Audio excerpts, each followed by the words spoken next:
Hello, hello, hello. Welcome to Wellness by Design. I'm really excited today to talk to my friend Jodi Silverman. And yeah, hi Jodi, welcome to the show. Thank you. If you are watching, you can ask questions anytime. Just pop them in the chat, and we can see them and address them. Now, I'm going to tell you about Jodi. Jodi is an author. She's a certified life coach, speaker, and entrepreneur with a 20-year track record of transforming ideas into success. Now, how good is that? Jodi believes that living your daring life challenges ourselves outside our comfort zones is the most direct route to fulfillment. And she has inspired thousands of women around the country to live their own daring lives through her Moms Who Dare membership. Now, how fun is that? Moms Who Dare. And her community, and also as a speaker. When not engaging and creating experiences for her community, Jodi enjoys reading, tennis, and hanging out with her family. And if there's a fire pit and a nice cocktail involved, even better. So, Jodi, welcome to the show. I'm so happy to have you here.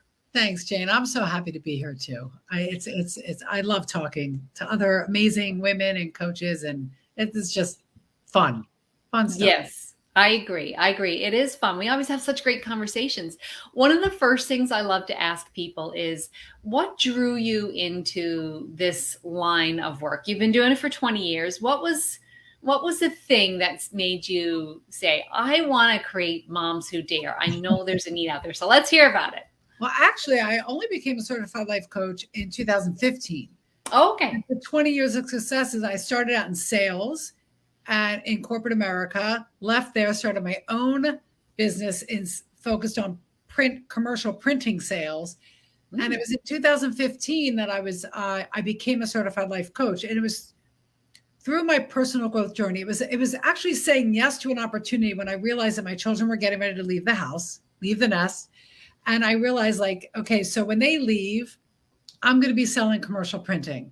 Was that enough? I'm like, no, it wasn't fulfilling to me anymore. I mean, I don't get me wrong. I was truly grateful that I had the ability to form my own business for many years, but that didn't feel very fulfilling to me.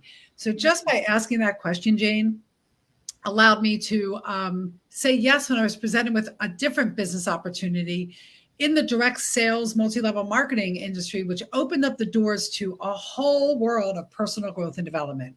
I was introduced to good books. Prior to that, I really wasn't reading a lot, but good books like Jim Rohn and Darren Hardy and Think and Grow Rich by Napoleon Hill and Stephen Covey, like all the real good ones. And I'm like, wow, this was like the college that I should have gone to. The college.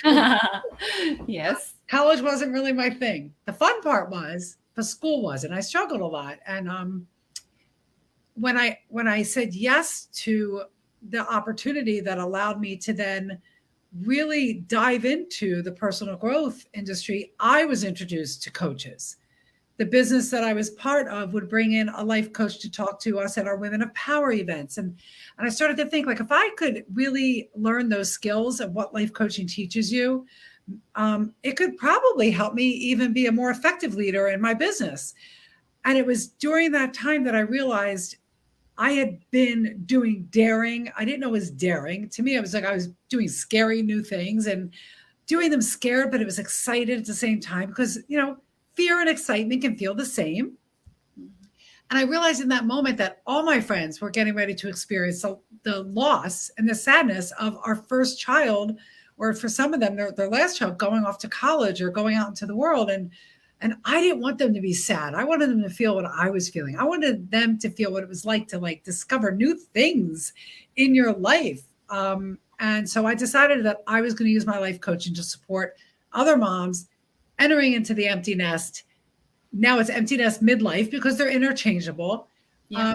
And dare other moms to shift the focus from where it had been for decades on their children back onto themselves so they could discover what will fill them up during this next season of life. I love it, Jodi. And I love your enthusiasm.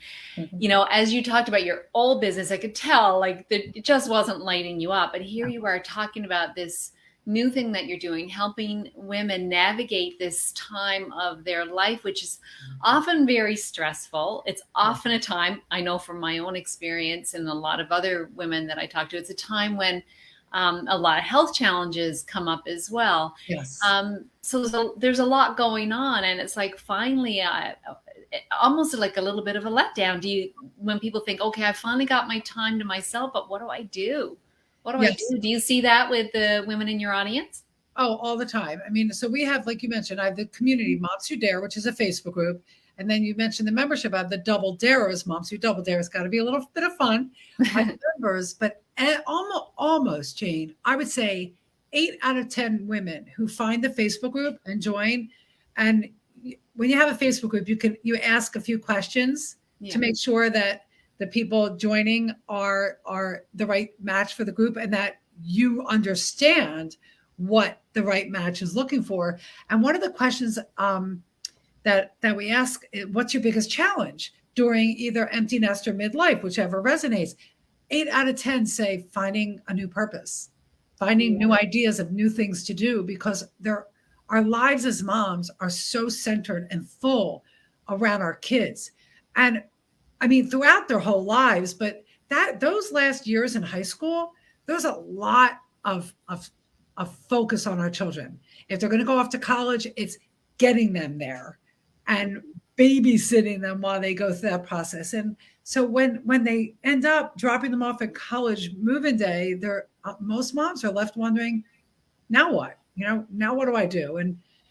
And that's what the daring is. Daring is just a very playful word for me. I heard somebody speak. I said yes to a women's conference. Gosh, I think it was over 8 years ago. And it was a local broadcast journalist from the Philadelphia area. I'm in the Philadelphia area in the US. And it was Luann Kahn is her name. And she wrote a book called I Dare Me, how she dared to do something new every single day for a year to get unstuck. How fun. Yeah. I mean, every day for a year. And I sat there in the audience. There were 350 women in this room. And I literally felt like she was only talking to me. She actually gave me the named what I felt I had been doing up until that point, which was daring, which is simply a word, is I was stepping out of my comfort zone, trying new and different things, sometimes trying old things that I had put in the back burner and forgot that I enjoyed doing, like going for a walk in the local park, and just daring to step out of my comfort zone. And when you do that, and you know this, Jane, when you step out of your comfort zone, try something new. And it can be something as simple as going to a local park that you haven't visited in 5 to 10 years. You get out of your own headspace and things start to get clear. Now what starts to open a little bit. You might run into an old friend. You never know what can happen when you say yes to doing and trying new things. Mm-hmm. Yeah, I love that. And it's reminding me too of the book by Brené Brown, Daring Greatly. I'm sure you've probably read that. It's probably behind me on my shelf. Yeah, I love that idea of daring, and it's very playful, as you said, because you think about the kids game, well, I dare you, I double dare you, that kind of thing. It's just kind of fun. And I've read that. I'm into big personal development in a big way too. I have been for a long time. I just love personal development books. My bookshelves, which are over there, are stacked with them. But I've heard that many times. People say, do something that scares you every day, or do something that's a little bit outside your comfort zone every day. And that's how we grow, right? That's how we grow. Yes. and we change. But when we're doing these things, it can be stressful. Yes. And we know that stress is hard on our body. And I know that you help women deal with stress as well. So you want to talk a little bit about how you do that? Yeah. So, I mean, I would say, like, the overarching topic that I don't know if it's the word topic, but resiliency is like my jam. Yes, resilience. And that's just a big word. It's a big word. So there's a lot that falls under resiliency.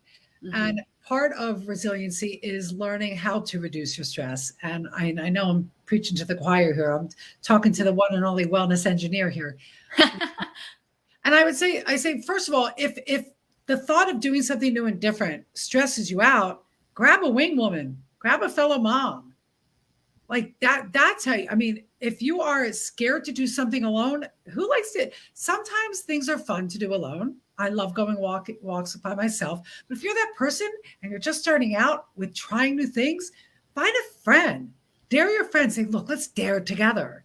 And the stress that alone, when you bring in friends to support you and embark on new experiences with you, can reduce stress. But and also, I mean, for me, this is a great one.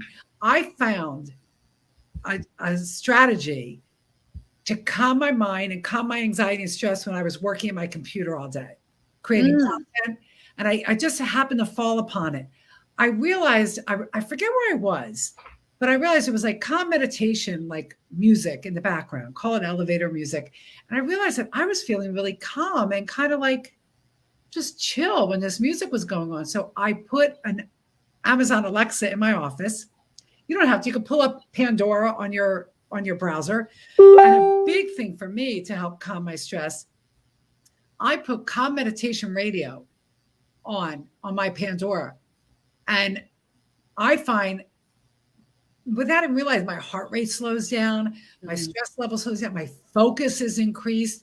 And before I know it, I'm finished my project and I'm ready to go. So that's a big one, like finding what it is in your environment that can help slow down your heart rate and decrease the stress. For me, not having the TV on, not watching the news, but having calm meditation radio in the background is a biggie for me. I love that because it's so simple and easy. And I know a lot of the women in my audience have the pain and inflammation. Here's the thing, we're talking about just lowering stress, and you may think, well, what does that have to do with my pain? The fastest way to lower inflammation is to get the nervous system into a state of rest and digest. And we do that by lowering stress. So anything you can do to lower stress is going to help. And when you're in that state, your body can begin to heal all kinds of things, but physically as well. So let's hear what else, Jodi. I know you talk about reducing stress and worry. So what about worry? Oh, Margie Smith Thorne says music. I'm going to show Margie's comment there. Music for me too calms me. Yeah, it's so true, Margie.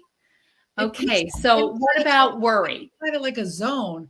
I would say, I mean, so when it comes to worry, and I full disclosure, I'm not a huge worrier. Do I worry? Of course I do.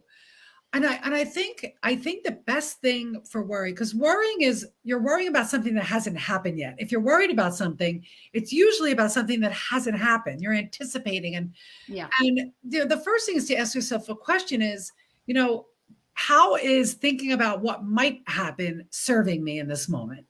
It's not. Right. And it's not. So I think one of the most beautiful quotes is this. It's actually a prayer, the Serenity Prayer. I think that's a great quote to put on your computer screen in front of you and to go back to. And I actually pulled it up before we got on because I knew this was going to come up. Oh, let's hear it. And listen, I just want to say it's not easy if you are by nature a worrier. It's not easy to stop this. Like everything, and before I read the prayer, like everything, and I'll use meditation as an example, it's a practice. Yes. So like meditation is a practice of noticing when your mind wanders and bringing it back to the breath. You can do the same thing with worry. Notice you're worrying, stop and pause and say, okay, what just triggered that? What was I thinking about? What was I doing? What was I talking about that started me down the worry path? Bring it back, take a deep breath. Yeah. You with your breath work and keep noticing when the worry, and it's the act of working out the noticing it's happening, pulling it back, saying, what is this doing to serve me right now? All it's doing is causing me stress. I'm going to take a deep breath. What can I focus on right now? Not what might be. So the Serenity Prayer is, and it uses the word God, if it's universe, if it's whatever it is for you. Fill in what you want. Yeah, you can even leave that blank and start with the word grant. So God, grant me the serenity to accept the things I cannot change, the courage to change the things I can, and the wisdom to know the difference. Mm-hmm.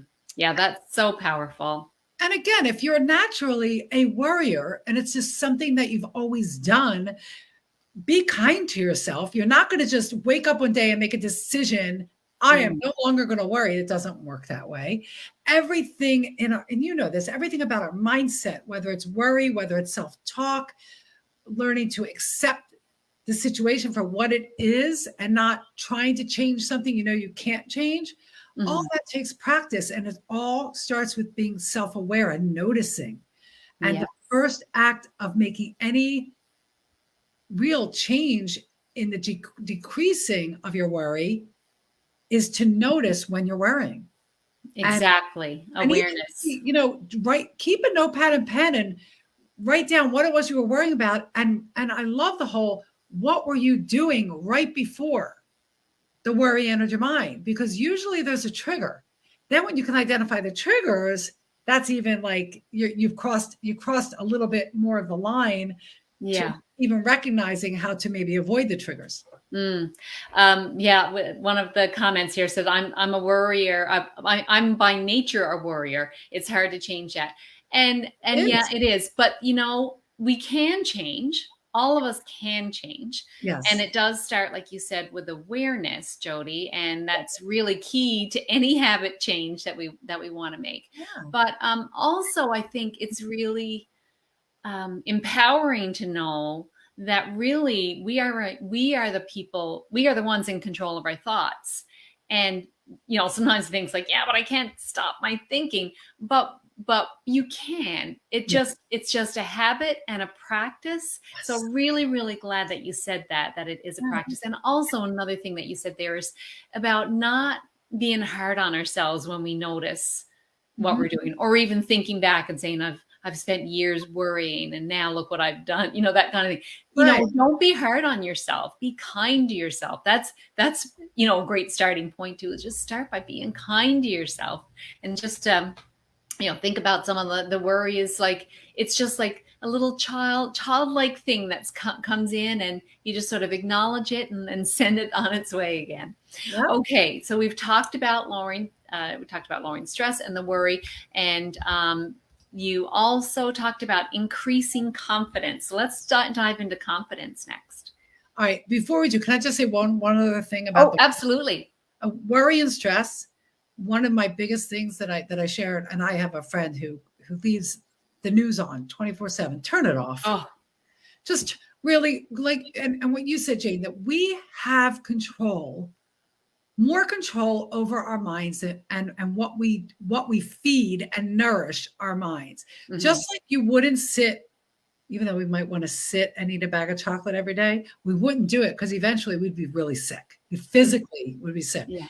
It's the same thing with what we feed our minds. So if news makes you worried, read. I say to people, if you have to look at the news because you want to be informed, and read it, because you can read in your own tone of voice. Yeah.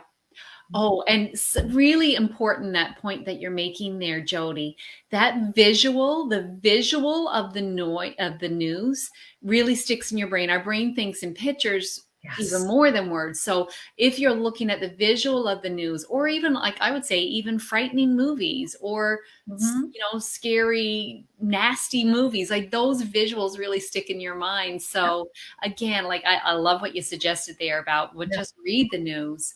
And we are in control of that. And I would also say too that all news really there's not any good news, right? So even if you think, well, it doesn't stress me. I've had clients like that say they watch the news while they're eating their supper, and or dinner, as you say in the US. But, that is creating a stressful environment. Even if you don't realize it is. News by nature is bad news. So great point. Yes. Just be careful what you feed your mind. As far as confidence, I mean, I think there's not one particular thing that can increase your confidence. I think awareness as a whole is, again, it's the overarching to decreasing stress, decreasing worry, anxiety, and building your confidence. When you're aware of the things you say, to yourself and about yourself. Mm-hmm. And I always talk, I have my most sought after talk is called your self-talk cleanup. And I really do believe that the words we say quietly in our minds to ourselves, and even the words we use out loud when we talk to other people about ourselves, directly impact your level of confidence. And it also directly impacts the level of confidence people have in you. If, there is humor in being self-effacing sometimes in a humorous way. But if it's something you're doing all the time, like if you walk around and I have a friend constantly, I'm fat. I'm fat. She's just so not fat. But I mean, what is that doing to your confidence? Mm-hmm. And as a mom, what does that do to your children's confidence? Hearing their mother look in the mirror and criticize every part of her body. And Yeah. that's what we do as women. So I think it all starts, I would start with the self-talk. What are the things that you tend to say about yourself internally Mm-hmm. and externally? Because it matters. Even if you walk by the mirror and your mouth doesn't move and you think, oh, even just an, oh, no, that is not positive. That is going to do nothing for your confidence. And that takes practice too. All of this takes practice. It does. And all of this can be shifted. And all of it, your confidence can be increased, your stress can be decreased. You're never going to get rid of all stress, all anxiety, and all worry. We live in a world where human beings, it's life. Life is going to hit. But by working on cleaning up your self-talk, nourishing your mind by feeding it good stuff, the serenity prayer of the law, that's the law of acceptance, accepting what you can change, focusing on that, and just accepting this is the way it is. So what can I do for myself? And, the other two that we haven't talked about yet are practicing gratitude. Mm-hmm. And so powerful. So powerful. It's so powerful. And self-care is a way to increase your confidence. Self-confidence comes with shifting your self-talk, which allows you then to shift into really questioning the beliefs you have about yourself. Mm-hmm. And sometimes we adopt beliefs of what other people say. I'll share a little personal story. Mm-hmm. Let's hear it.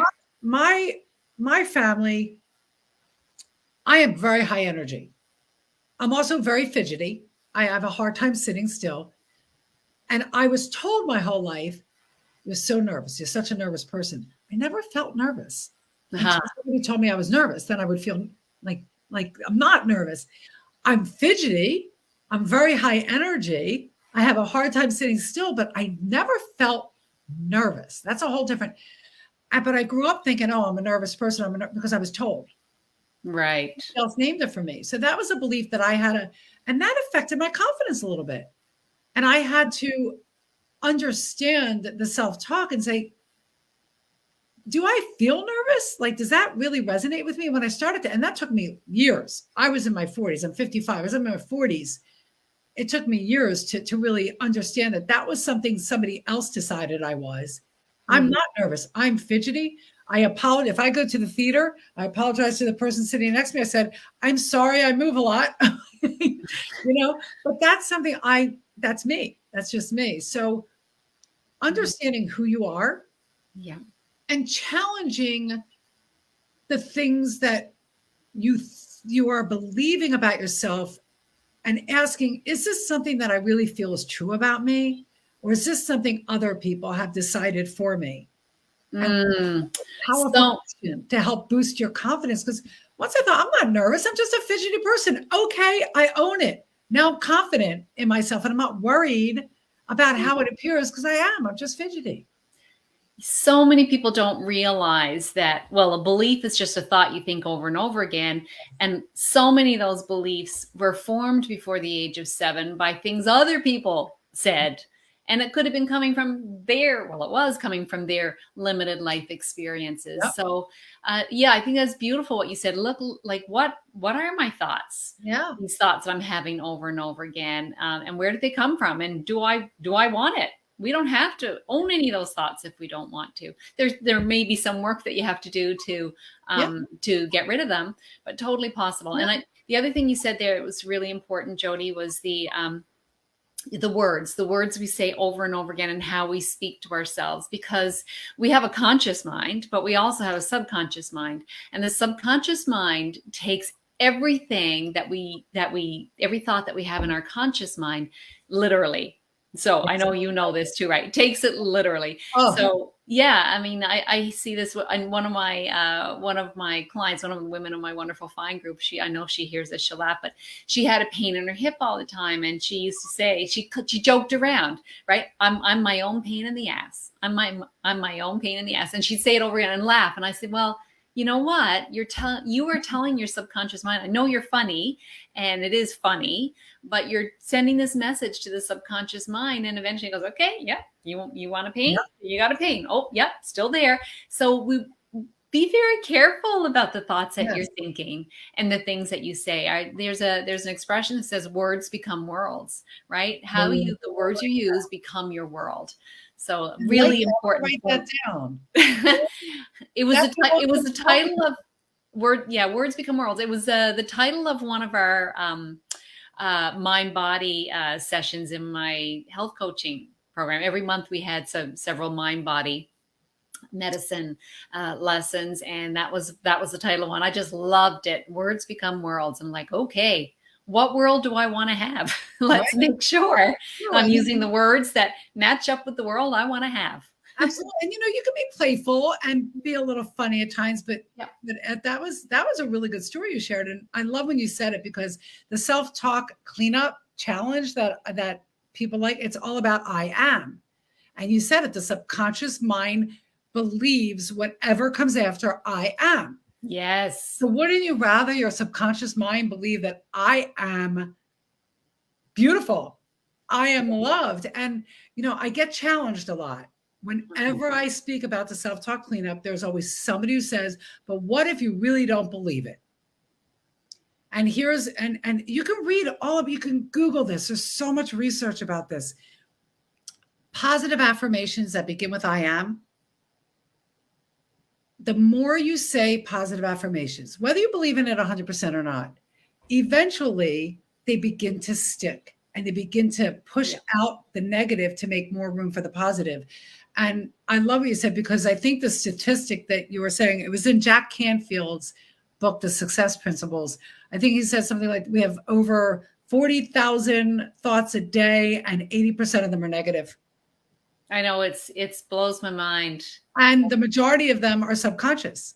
Yes. Yeah. So so we can help reprogram the subconscious by planting new thoughts in the conscious mind. But that I am, you're totally right. That I am, whatever comes after that is the power, is where the power is. So put in what you want. And even if you don't fully believe it, I don't know, and I'm not trying to tell you what to do or anything like that, Jodi, but what worked for me in the beginning, when I really started evaluating some of my thoughts and beliefs, was I imagined that my mother, who I had a really good relationship with, and that she was speaking to me. So I was kind of imagining her, or if that doesn't work for someone, they can imagine it's like a best friend, or your own daughter or son. Like, speak in a kind way that you would to those people.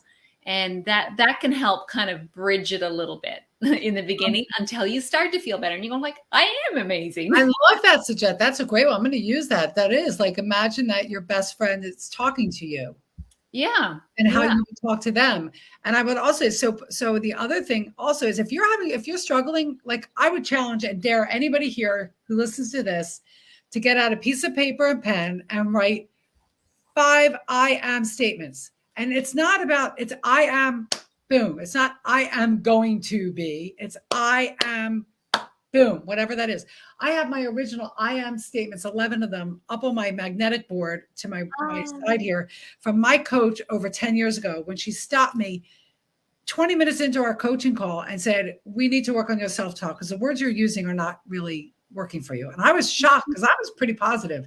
But when she pointed out what I was using, and there's so much more I could do about self-talk, but it's a big way to start increasing your confidence. It is. I agree. A lot of people will say, affirmations don't get you anywhere, but they do. They really do work. And also, the feelings that you have along with it are really powerful Yes. as well.